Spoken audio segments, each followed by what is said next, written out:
Hello everyone, গত ভিডিওতে আমি দেখিয়েছিলাম আমার এই গিরিবাস জোড়াটার দুটো বাচ্চা ফুটেছে। একটা বাচ্চা আগে ফুটেছে আর একটা বাচ্চা ডিম থেকে বের হতে কষ্ট হচ্ছিল, তার জন্য আমি একটু ডিমের খোসাটা ছাড়িয়ে দিচ্ছিলাম যাতে সহজে বের হতে পারে।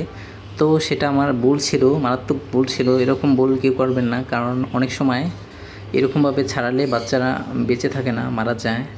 যখন ডিমটা একটু ফাটা ধরে তখন এদের শরীরে এক ধরনের শক্তি ডেভেলপমেন্ট হয়, সেই শক্তির মাধ্যমে এরা ডিমের খোসাটা ভেঙে বাহিরের জগতে বের হয়।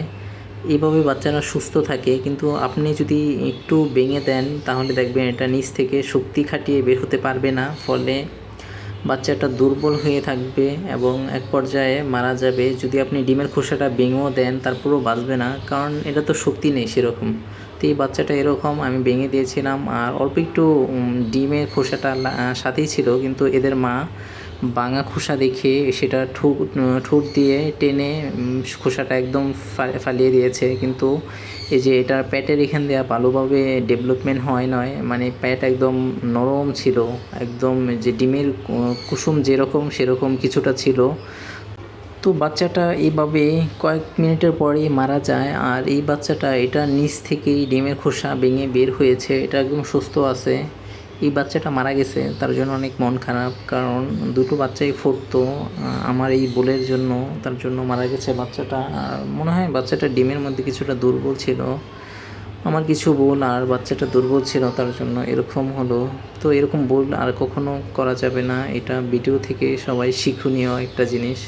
যতই দুর্বল হোক ডিমের থেকে, এটা যদি সুস্থ বাচ্চা হয় তাহলে নিচ থেকেই বের হবে, কোনো ডিম ভাঙা লাগবে না বা একটু ভেঙে দিতে হবে না, এটা নিচ থেকেই বের হবে। তো যাই হোক, এখন আমি এই ছোট বাচ্চাটাকে একটা পলিথিন দিয়ে বেঁধে তারপরে ময়লার ঝুড়ির মধ্যে রেখে দেবো। তো এই বাচ্চাটা মারা যাওয়ার আরেকটা কারণ আছে, কারণ এই জোড়াটা শুধু ডিম বাচ্চা নষ্ট করে, আরেকবারও এরকম মারামারি করে ভালোভাবে তা দেয় নয়, একটা ডিম ফাটিয়ে ফেলছিল, আবার আরেকটা ডিম ভালোভাবে তা না দেওয়ায় সেই ডিমটাও নষ্ট হয়েছে। এটা হলো আরও 3 মাস আগে। এবং এদের ব্যাচের শুরু হওয়ার আরেক ব্যাচ আগের কবুতর, একটা কবুতরকে খাওয়াইছে আরেকটাকে খাওয়াই নেয়, যার ফলে সেই বাচ্চাটাকে আমি হ্যান্ড ফিডিং করাতাম এবং এক পর্যায়ে সেই বাচ্চাটা মারা গিয়েছে। তো এরকম অনেক সমস্যা হয়।